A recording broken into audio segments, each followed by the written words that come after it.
every operating room, in every ward, in every clinic, and every team meeting, a silent battle brews. Conflict, negotiation, identity. Welcome to the Scalpel and Sword podcast, where I, Dr. Lee Sharma, physician and conflict analyst, explore the hidden negotiations beyond modern medicine. Let's trade burnout for boundaries and learn the art of healing with precision and power. Welcome, colleagues, friends, peaceful warriors. I am your host, Dr. Lee Sharma, physician and conflict analyst. Welcome to the Scalpel and Sword podcast. I am so excited to have as my guest today Dr. Stephen Cohen. Dr. Cohen got his medical degree from the University of California, Los Angeles.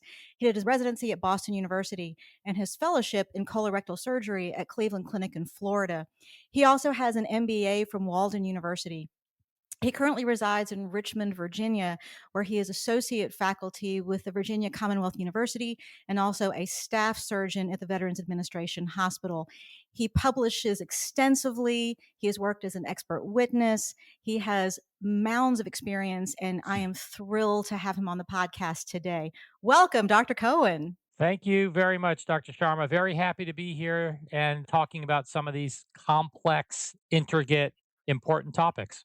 So, one of the things I think, because you are an expert witness and you have done so much extensive work in the medical legal arena, obviously you have reviewed charts, you have testified in court, and of course, I'm sure professionally and personally, we've all been witness to bad outcomes that may or may not have led to legal outcomes as well. In doing this, I'm sure you have seen trends that occurred in reviewing charts and listening to testimony about the occurrences that happen after the bad outcome.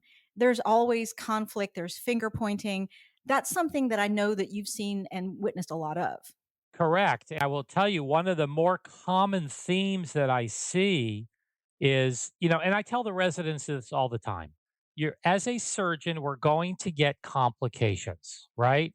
But if you actually Mhm. ask and poll many of the residents or even staff surgeons, and you ask them, is that complication, is the outcome of your surgery, is that relevant in standard of care? And the answer obviously is no, right? You can do everything correctly. I can take out a piece of colon, I can hook it together. It's a well vascularized, tension free anastomosis. I do the air leak. It looks good. Yet on day 3, that can fall apart. So is Mhm. outcome relevant in standard of care? Absolutely not. And that's the key. Just because you have a bad outcome doesn't mean you're a bad doctor. But the trend that I've seen going through reviewing many charts is physicians taking care of a complex patient, whether it's you have a leak, now you're in the intensive care unit, now you have an infectious disease doctor, nephrologist, cardiologist, is bad mouthing the complication and pointing fingers at one of your colleague providers in the chart. So you can't do that, right? So Right. you have to be on the same team. You have to, be collegial. And I know it's easy to say that, but in the heat of the moment, if I need a gastroenterologist emergently and they don't want to come as quick as I think they should, I shouldn't then write in the chart, I called the gastroenterologist, they're not coming now, right? Because that's going to turn around and bite you. Right. So it's interesting. I think as surgeons, of course, we all want every case to be perfect. We all want the Mhm. perfect outcome. That is who we are. We are perfectionists. We are driven. We want the best for our patients. We do. And as you say, and I think this is one of the things that, at least, and I think in training from myself, I felt like that was something that I didn't get a handle on. It's inevitable. I'm going to have a bad outcome Right, at some point. It is. right, And once I have it, the question then becomes, how do I handle it? And right, if my way of handling it, because I don't like the feeling of I'm at fault, I did something wrong, I'm starting to right, internalize this, I start to blame other people. And I'm right, going to throw blame wherever I can to make myself feel better.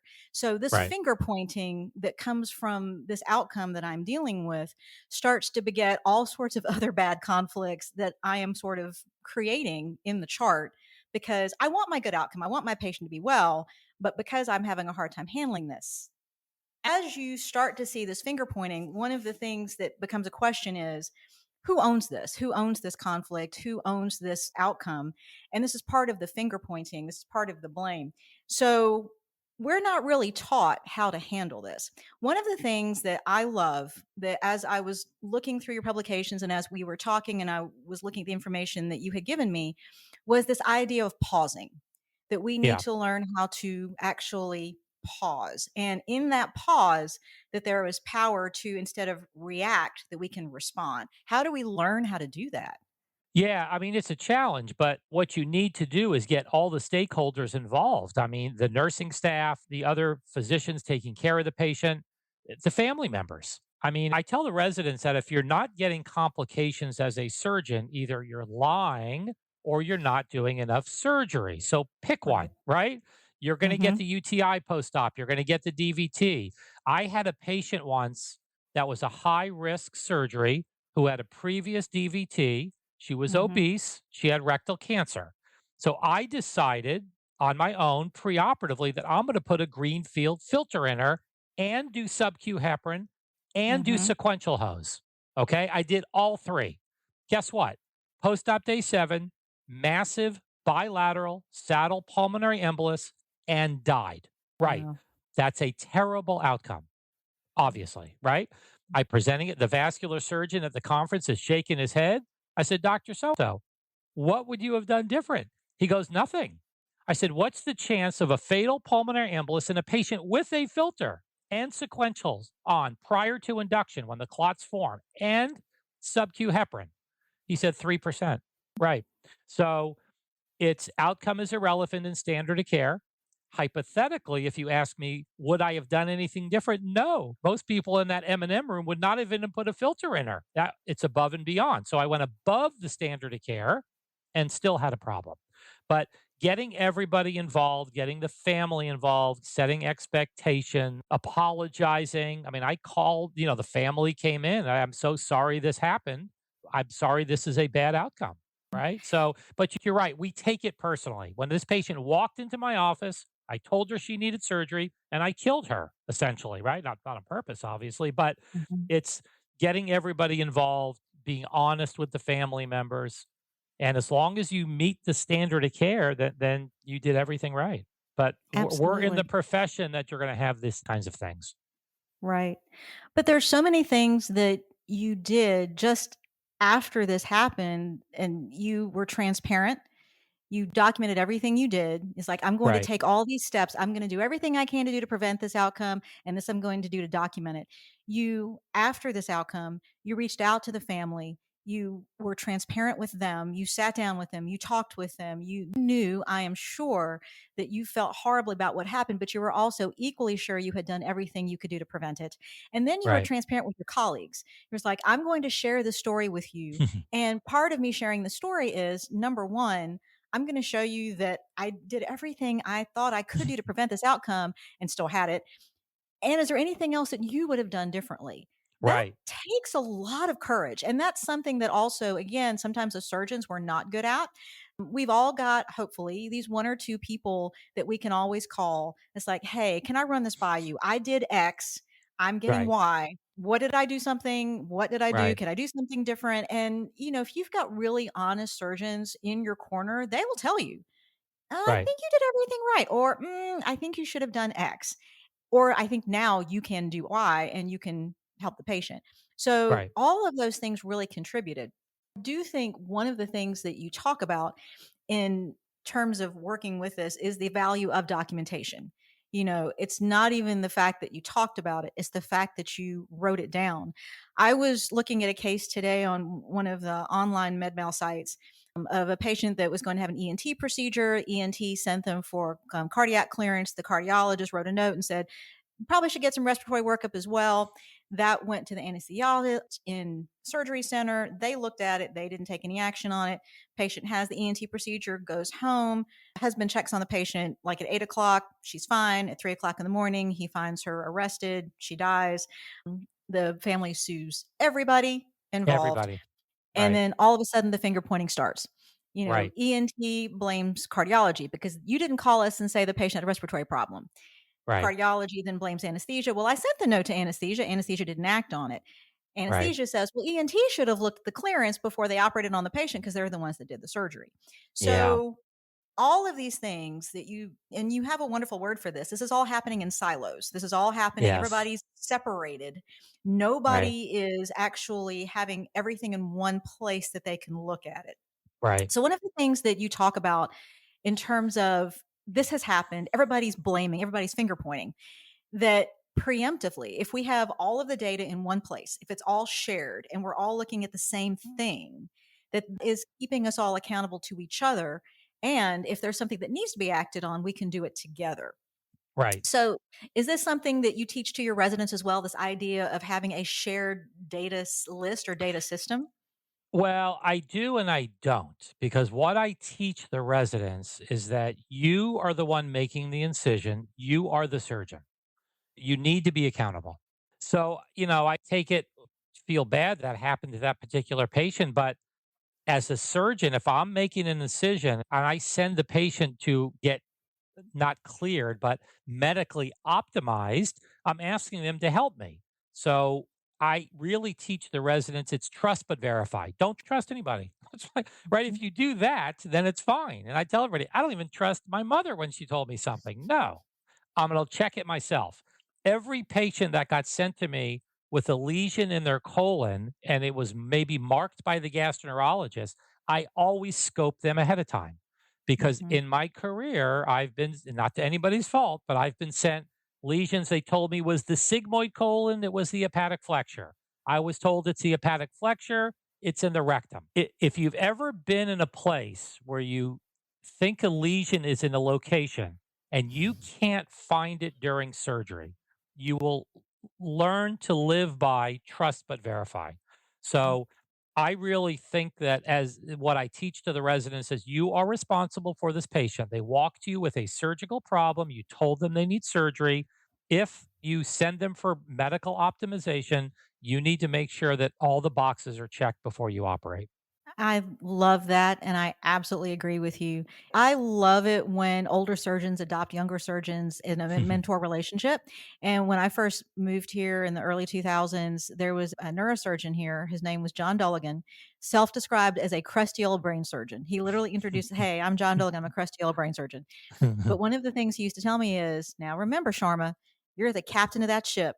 You walk in that operating room, I don't care what else is happening in that operating room, Right. that's your ship, you're the Yep. captain, you're responsible, own it." And I was very Right. fortunate to have somebody like that early in my career who basically set that expectation for me, and I have been able to work in that the rest of my career, and I've been able to teach that to other people. It's like, what goes on in that operating room, that is your patient, that is your responsibility. It doesn't matter who else is in there. You're the one who brought the patient there. And I think Right.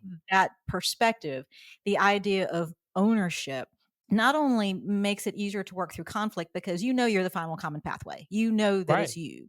You're collecting data, but it also avoids that finger pointing, blaming thing that can happen because ultimately it is your responsibility. And I think that Right. really helps. Yeah, it's Um, another it reminds me of a story that happened recently. We were doing a minor anorectal case, and the resident who was with me, intern, did not think it was their job to be in the room when the patient is intubated to position them prone jackknife. I was in the room because I came from the private sector and I am in there when they wrote, I think that's important. And I mhm, wasn't very nice to that resident when they came in after the patient was already positioned. If you're going to do the case and this is your patient, when the patient turns, whose responsibility is that? Yes, I know mhm, anesthesia does it. But if there's a complication, if the patient falls, if the patient has an ulnar nerve injury or something, mhm. no, you have to take ownership and responsibility. You should be in the room on induction. When you flip, you help the nurses flip them back. You don't leave the room until they're extubated and everything is fine. All your responsibility. So that goes with the territory. But I am an old, crusty surgeon. Yes, for And sure. see, I hear that phrase, and that just because my I don't know that my dad would have described himself as an old crusty surgeon, but I think he would have described himself as an old surgeon. And Yeah. I do think that one of the things I see is that there is that way of doing things that we train, we don't deviate. It's such a Right. temptation, I think, as you get further in your career to see other people taking shortcuts, and sometimes you think that's Right. okay. And it's not ever. Right. We always want to make sure that we are at this level and above. That's the goal for sure. Well, anything that happens in the OR, since you're the surgeon, you're talking to the family, right? You. Mhm, It's not the mhm, anesthesiologist generally. mhm. It's not the cardiologist. It's not the pulmonary doctor. That's the surgeon because you signed Right. the consent and you told them they need a surgical procedure and now there's a Mhm, problem. You can't go mhm. out and say, well, anesthesia did something bad. No, you're not going to say that. You're right. No. So that's important. So it's really taking ownership, being responsible, and being accountable. I mean, being accountable for your patient. Absolutely. And I think also part of that being sort of the captain of the ship and kind of being aware of everything is you're also aware of the power dynamics. You're also aware of the relationships, who works well with whom, this resident, this intern, this Right. scrub nurse, this circulator. So, at what point in your career did you really start to see how important understanding those power dynamics are? Well, so I started reviewing medical legal cases year one because I got asked by my partner, will you review a case? I didn't even know what that meant. But as the Hmm. years have gone on, it's the common themes that I've seen in those cases. I mean, I don't make a lot of friends talking to plaintiff attorneys. I get that. However, I think it makes me a better doctor because Hmm. it's the common things that you see. It's surgeons not taking responsible, not being accountable, not following up with their post surgery patients, getting calls on day 7 after a simple routine rubber band ligation. The patient has fever, pain, and drainage and is, without a physical exam, placed on antibiotics and pain medicine. 48 hours later is in septic shock. I mean, Hmm. that not standard of care. So Hmm. definitely makes me a better doctor, makes me keep up with trends. The way we do surgery now is very different from 30 years ago, for sure, right? Laparoscopy is now standard of care. I was Hmm. told in 1990 that it should never be done. So, robotics has come on the scene. Endovascular for vascular surgery is a whole different thing that we didn't have in the 90s. So, it's reviewing cases. It's also continuing to be involved in teaching, training, and educating. I mean, the kids have a computer in their pocket. Okay. Dr. Cohen did not have a computer in his pocket in 1987. I had the Hmm. Washington Manual in my pocket and I was reading it constantly, but we didn't have it. So they keep you honest. But Dr. Cohen, I read something and here's an article and here's the data. I have to keep up. If I don't keep up, I'm not that credible. Right. Hmm. So I Right. think a combination of reviewing charts, being continually involved in teaching, training, educating. I need to be smarter than the residents, and they're pretty smart. Mhm. So I think that's been a big help in my career. That's awesome. You're very engaged with your residents, um, but there's also a hierarchy in that. I mean, obviously, you're open and, receptive to the information they're giving you, but they're also respectful of your clinical experience and the amount of time that you have been doing this. Right. Yeah. So the textbook or AI or the internet search is not always correct because there is something about education, experience, and training. And yes, I know the book says this. However, this is why I wouldn't do that in this particular patient. So, Right. yes, I take all the information. And, patients too, obviously, in the last 10, 15 years. Doctor, I looked this up and the internet says something different. Somebody said that to me the other day. Mm, oh, yeah. I was talking, it was a post-op patient that was calling that had white patches in the back of their throat, and they thought they had strep throat. I said, Mhm. "Well, my daughter had white patches in the back of her throat. She had COVID." So again, it doesn't I know the internet says that, but there Mhm. may be something else going on. So, it's important to take all that information. I'm fine when patients look up stuff on the internet. I think the more involved they are in the care and in their disease process, it's helpful to me. It's not hurtful. So I like that. And the residents do the same thing. And it's putting everything together. And patients are different, right? Patients don't read the textbooks. Not all patients follow the guidelines. They're a little bit different. Their comorbid conditions may be a little bit different, right? So you have Mhm. to take all that into account. Absolutely. Also, I love how you're validating what the patients are doing, but you're also it's like, respect the research, I respect the question, but this probably is more in line with my clinical experience. This is something that I've seen Right. more of because it's got to be all of it. It can't just be data off the internet. It's got to be your experience as well. Right. Um, Well, there's nothing authoritative, right? So that comes up in my right. deposition all the time. Doctors or anything authoritative? No. It's even, textbooks are always 5 years outdated, number one. The literature, it depends on the author, depends on the location, depends on the patient population, right? So Mhm. it's hard to compare sometimes that exact patient that's on your operating room table or in your clinic when you're making a decision of what to do to put them in a box. That's the thing. It's not so easy. It's not clear cut all the time. But I bet you can also sense, like, you've done this such a long time. You've worked with residents, you've worked with patients. You can sense, I am sure, if there's some conflict brewing in those relationships. You can tell if you're Oh, having a conversation with somebody and it's like, okay, this conversation may or the interaction may not be going the way I think it should be or where I want it to be. What do you do when you feel like it's headed that way?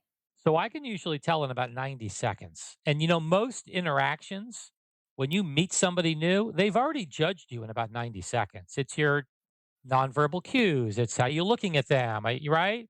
I mean, I Mhm. needed a primary care doctor because I needed them to order a cardiac calcium scan. I tried to do it on my own. They wouldn't let me do it. Fine. Yep. So I met this doctor. She was nice as can be. She never looked at me in the eye. She was looking at the computer the whole time. And I didn't tell her I was a doctor. I'm a 58-year-old man, and this is what I want, right? And I'll tell Mhm. you my history. Don't treat me any different. That's fine. But she Right. never looked at me. And then she goes to listen to my chest sounds. And it was the winter time. I had 3 shirts and a jacket. And she starts to listen through my clothes. And I'm thinking to myself, I never learned that in medical school. Where did I? And I said, I could take off my shirt or jacket if you want. No, no, it's fine. It's okay. So back to the question. In 90 seconds, I can tell how the interaction is going to go. Usually, I'm not right all the time. Right. But so I usually will give my opinion based on after my physical exam, and I will always offer a second opinion. Always. Mhm. I am not the only doctor out there. I am not the only colorectal surgeon. I'm not the only general. Would you like another opinion to see if there's anything different that they may offer that I'm not offering?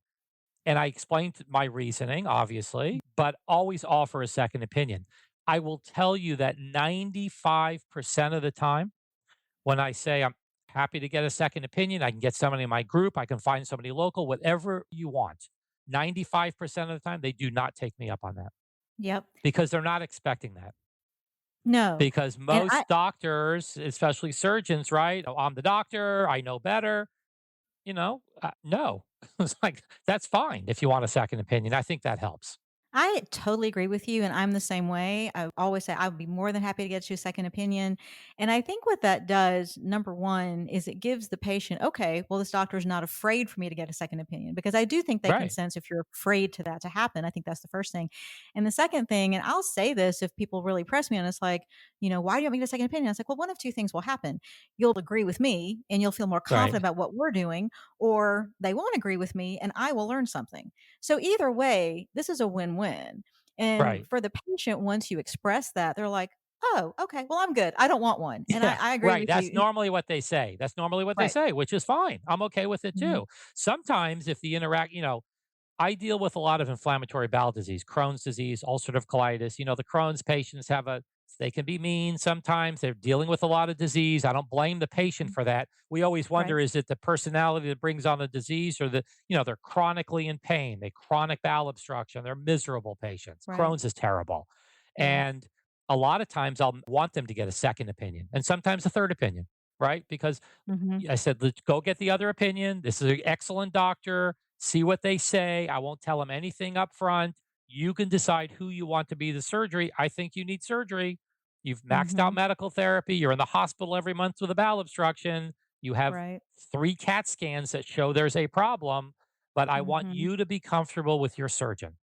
And I told this to somebody this week. I never want to do surgery on a patient. And then you wake up and say, I wish I didn't have surgery. I don't Oh wanna hear my that. gosh. Can I I don't tell hear you that. how many times I have used that line?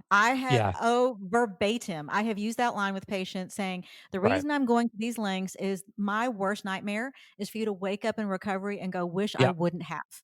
That right. is I don't my wanna worst hear nightmare. that. Don't wanna Yep. hear that. Right? And sometimes I've heard that, but it's in, like, you had a rectal cancer and you need a permanent colostomy, so you needed the surgery. So when you say, "I Right. wish I didn't have surgery," well, the option is death. I mean, but I don't wanna kill you, right? So it's not said in a mean way. It's almost like, "I wish I didn't have the rectal cancer," which I get that, obviously. Right. So And right, but that's what elective surgery, you don't wanna hear that. Correct. And I think that to me is such a you're almost in a sense when we're making these kind of statements as surgeons, we are not anticipating conflict, but we are trying to preempt it. We're trying to make sure Right. that we have sort of looked at all of this before we go into it. And that's just going to make for a better outcome for the patient because at that Right. point, you have given the patient every single option. You feel confident about doing the surgery. The patient feels comfortable going into the procedure. That is how you want that engagement to be. So I think that's really cool that you say that. Like when you say, "I was like, oh my gosh, that's me too." I totally do that. Um, Well, especially in things like hemorrhoid surgery. Patients come, they want surgery. I said, "Well, what medical therapy have you done?" So I haven't done anything. Well, wait a second. Wait, we don't go right to most people with hemorrhoids don't need surgery. You have to mhm, fail medical therapy. You fail medical mhm, therapy. Then we do rubber band ligation, office procedure, not painful. 90% of patients with hemorrhoids don't need surgery. And they go, right. "Really? My friend said I needed surgery." Oh, okay. Right. But again, that's what I say. You want to have surgery, you may regret it. It's not fun. It's very painful. You're going to want to kill Mhm. me, and I'm leaving town. So, no, let's try medical therapy first. And they usually Oh, appreciate that for and they obvious do, reasons. and yes, and I say the same thing because I see female patients with hemorrhoids all the time, so that Yeah. happens all the time. And it's not even just sort of in terms of patient care, but we do this in terms of charts with our colleagues as well. You talked about with the hemorrhoids, it's kind of an if then thing. If we do all of these things, if the patients with irritable bowel syndrome, if we do all of those things, we treat you medically and nothing's getting better, then we can consider X. It's sort of Right. this if Right. then. Do you Right. find that's also a helpful tool in terms of documentation? If you're documenting in a chart where you've got multiple specialists involved and you're trying to avoid interdepartmental or specialty conflict, is that also a Yeah. useful tool? Yes, because a lot of, primary care doctors, family practice doctors, emergency room, they have a butt problem, a hemorrhoid problem. They send them, they're assuming they're getting surgery. And Mhm, early in my career, what happened was I didn't offer surgery right away. There's some primary care doctors that actually called me and said, "Look, Steve, we're sending you the patient for surgery. Why are you not operating?" And I'm thinking to myself, wait a second. I'm the one that has to decide they have surgery. They have a mhm, complication. Someone's going to look at my chart and say surgery wasn't indicated. And I have reviewed cases exactly like that. mhm. You know, because I'm a specialist and I do a lot of anorectal surgery, I review a lot of anorectal cases, post hemorrhoidectomy. If you excise or cut out too much of the anoderm, one of Mhm. the disastrous complications is an anal stenosis, a stricture. It is one of the most difficult things for me to fix. I've had patients where I've had to take out their rectum with a Oh permanent my gosh. colostomy from an iatrogenic injury from a too Wow. aggressive hemorrhoidectomy. And I've also opined on cases like that, and they never had medical therapy. They had a little bit of rectal bleeding, grade 2 hemorrhoids. They went right to surgery. Wow. So it's again, I don't expect the internal medicine doctor to know that. I don't expect the primary care family practice. I trained for I know I'm supposed to know that. They don't need to know it, right? I don't expect it. Mhm. So it's very important to go through that for everybody to see. Patient came for hemorrhoid surgery. This is what I found on exam. We're going to start medical therapy. If this fails, we'll do the next step, which may be rubber band ligation. So, yeah, I think that's important for everybody to know how you're caring for the patient because they're assuming that you come to a surgeon, you're getting surgery. That is such a powerful tool and a great way to explain it because I think especially for referral surgeons, specialists, I think that happens to us all the time. As you were Right, verbalizing that, I feel like that happens to me a lot where I get referrals from primary care, patient having bleeding, having X, having Y, referring for surgical procedure. I'm like, "Hold the right, phone. We right, haven't worked the patient up yet. We haven't tried right, medical therapy. What if this patient wants right, future fertility? We haven't addressed all right, of this yet. We got a lot of work to do." And right, I love how you put that or kind of talk about that in the documentation. If we do X, Y, and Z and none of this works, right, then let's consider a surgical procedure. So we're not saying no, because I think sometimes in terms of conflict, if you're trying to really work within disciplines or even just individually person to person clinician to clinician, no can come across as you don't respect my opinion, you don't want right, my referrals. It's like no, no, no, no, right, no, that's not it at all. You verbalized it. This is my area of expertise, this is my sandbox, and this is where I like right, to play. But as a right. result, I have a lot of perspective. You may have seen one or two patients with this problem. I see 20 a day. So as a result, I kind of know before we jump right into doing a major surgery, we need to do these other things first. And so, if then is giving you a way to communicate your plan so everybody knows what you're thinking as the subspecialist, but you're also not slamming the door on the referring doctor. They don't think you're saying, he's never going to operate on my patient. No, that's Right. not what I'm saying. Right. No, and I think when you position it like that and explain it like that, and in private practice, a patient I saw would get a letter back to the referring doctor. Thank you for the referral. Here's a copy of the history and physical. Here's the plan. That's what they want to see. What are you doing for my Mhm, patient? Right. And I think that's important. But I had to learn that the hard way. So I didn't know that out of the box. And that example I gave, that primary care doctor, because I was new in practice, thought I knew mhm, everything. Of course I don't. It didn't put the this then. I didn't do that. I just said, we're going to do medical therapy. And that was it. He was not happy with that. And I mhm, see why now in retrospect, because mhm, I'm the surgeon. Patient wanted surgery. He sent it to a surgeon. Surgeon said no. Well, wait a second. You obviously don't, like you said, respect my opinion. You don't know what I'm talking about. And he had been in practice for 30 years. So, mhm. correct. So, I had to learn that the hard way. Yeah. I think that's one of in terms of being a good referral base. You want patients, people to refer to you and feel comfortable referring to you, but it is a learning curve. It's something I feel like we all had to learn. I definitely had to learn that. My husband is pulmonary critical care, so he got a lot of referrals, and I think he was one of the first people that sort of taught me about being a good referring person. One of my dad's big tenets, and when he was in practice, was when someone refers a patient to you for surgery, the first thing you do after you get out of the operating room and you go talk to the family, the second phone call is to the Call referring them. doctor.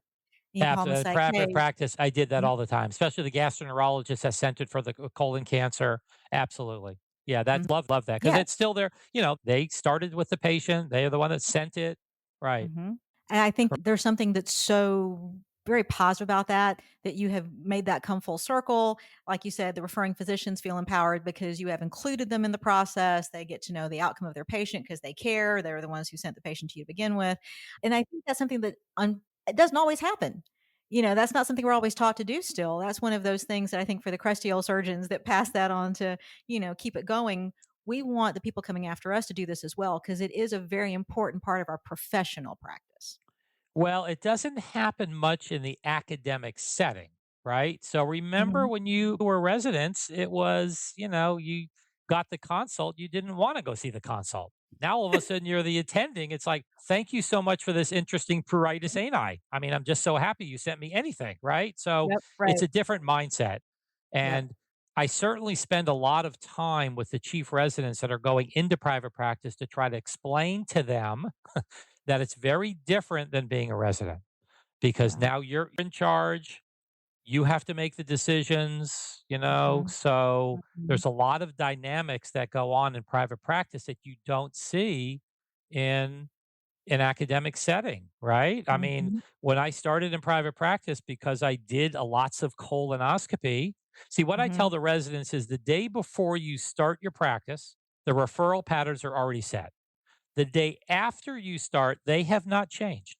What are you going to do? You have to tell people you're there.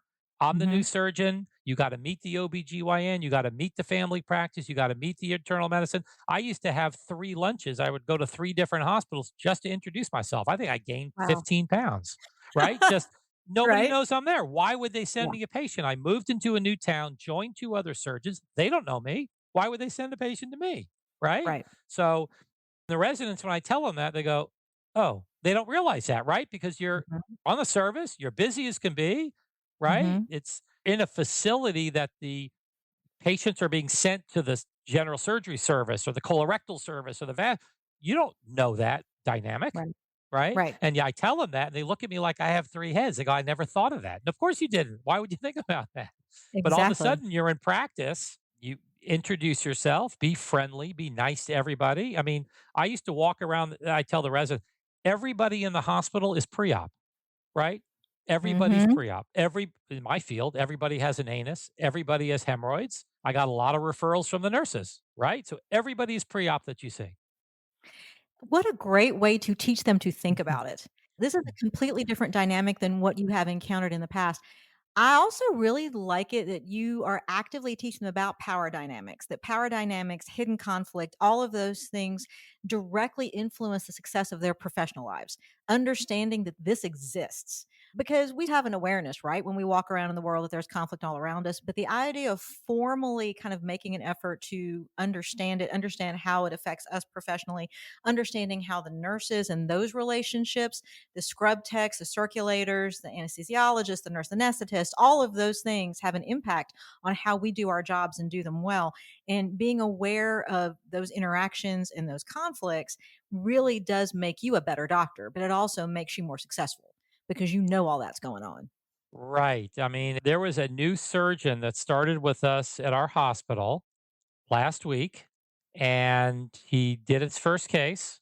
Mhm. Everything went fine. Mhm. The nurses the next day pulled me aside because he's the supervisor. I'm section chief. Okay. And Right? said, I have a complaint about the new surgeon. I said, why? Why? He's nice as can be. He said, he came in the room. He did not introduce himself. We did not know who he was. Mhm.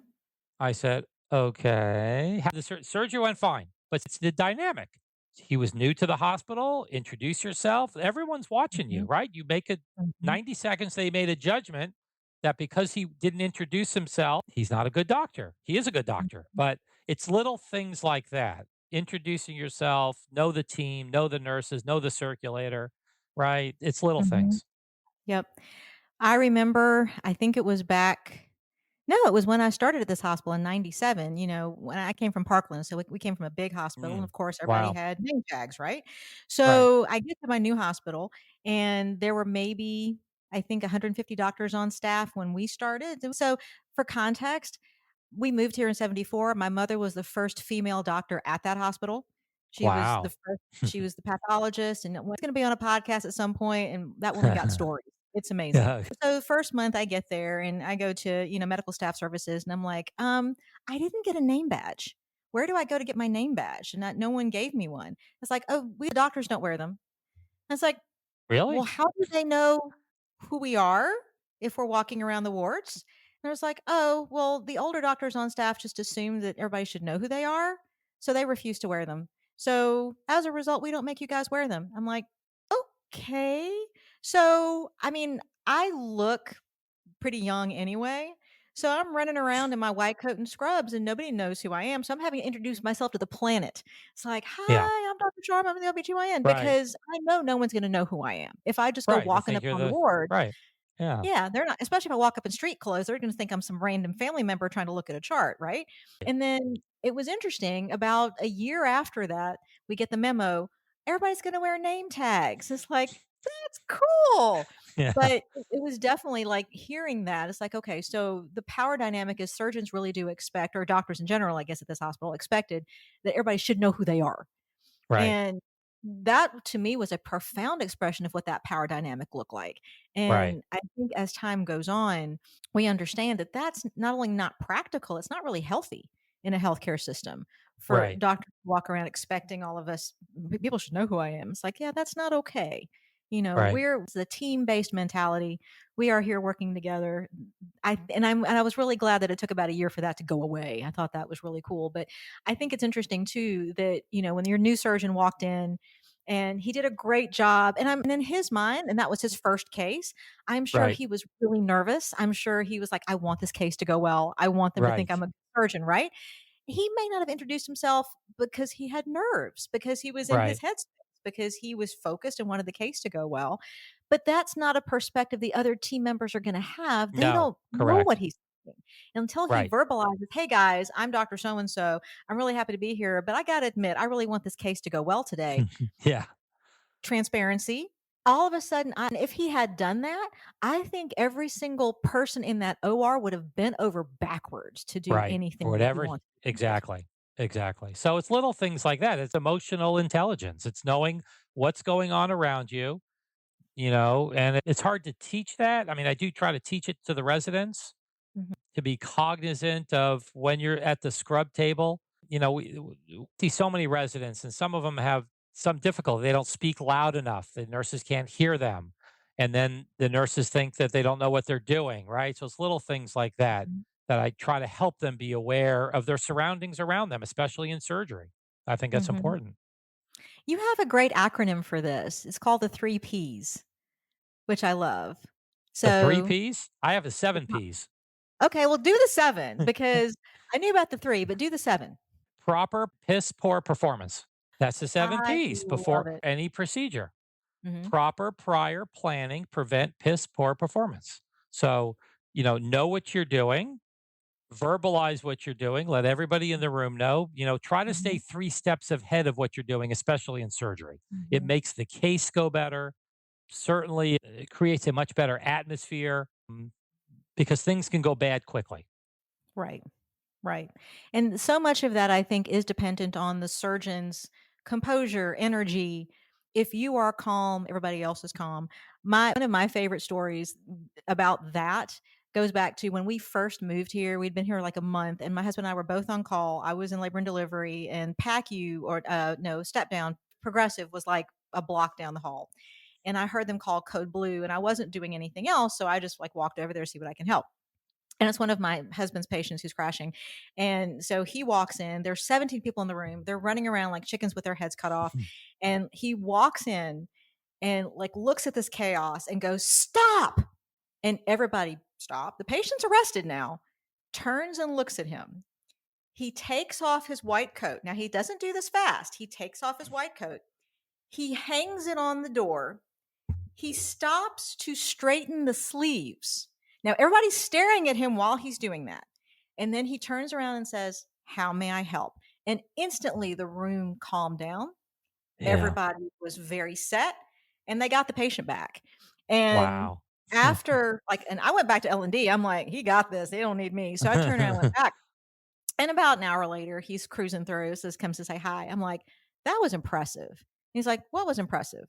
It's like, "The way you calmed that room down." And he's like, "What'd that do?" And he was completely unaware of the Wow. effect that his behavior had.